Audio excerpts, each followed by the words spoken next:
தற்போதைய அண்மை செய்தி. தமிழக வெற்றிக் கழகத்தில் புதிதாக தேர்ந்தெடுக்கப்பட்ட மாவட்ட செயலாளர்களுக்கு விஜய் பரிசு வழங்கியிருக்கிறார்.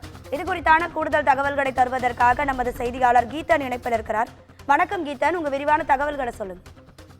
வணக்கம். தமிழக வெற்றி கழகத்தை அடுத்த கட்டத்திற்கு வளர்த்திருக்கும் ஒரு நடவடிக்கையாக மிக முக்கிய ஒரு நிகழ்வாக இந்த மாவட்ட செயலாளர்கள் நியமனம் என்பது நடைபெற தொடங்கி இருக்கின்றது. அந்த வகையில் இன்று பனையூர் அலுவலகத்தில் முதற்கட்டமாக 19 மாவட்டங்களுக்கான மாவட்ட செயலாளர்கள் நியமிக்கப்பட இருக்கின்றன. அதற்கான அறிவிப்பு ஒவ்வொரு மாவட்டமாக வெளிவந்த வண்ணம் இருக்கின்றது.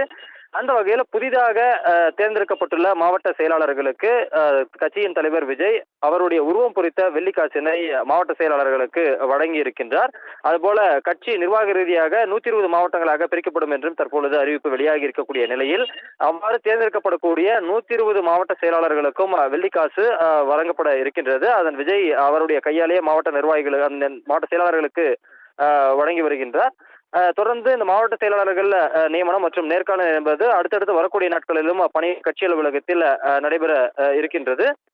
முதற்கட்டமாக இந்த 120 மாவட்ட செயலாளர்கள் என்பது வேறு எந்த கட்சியிலும் தமிழகத்தில் இல்லாத வகையில் தமிழக வெற்றிக் கழகத்தில் தான் அதிக அளவு அந்த அளவு 100க்கும் மேற்பட்ட மாவட்ட செயலாளர்கள் தற்பொழுது நியமிக்கப்பட்டிருக்கின்றனர். அந்த வகையில் புதிதாக தேர்ந்தெடுக்கப்பட்டவர்களுக்கு 160 மாவட்ட செயலாளர்களுக்கும் வெள்ளிக்காசுகளையும் விஜய் வழங்குகிறார்.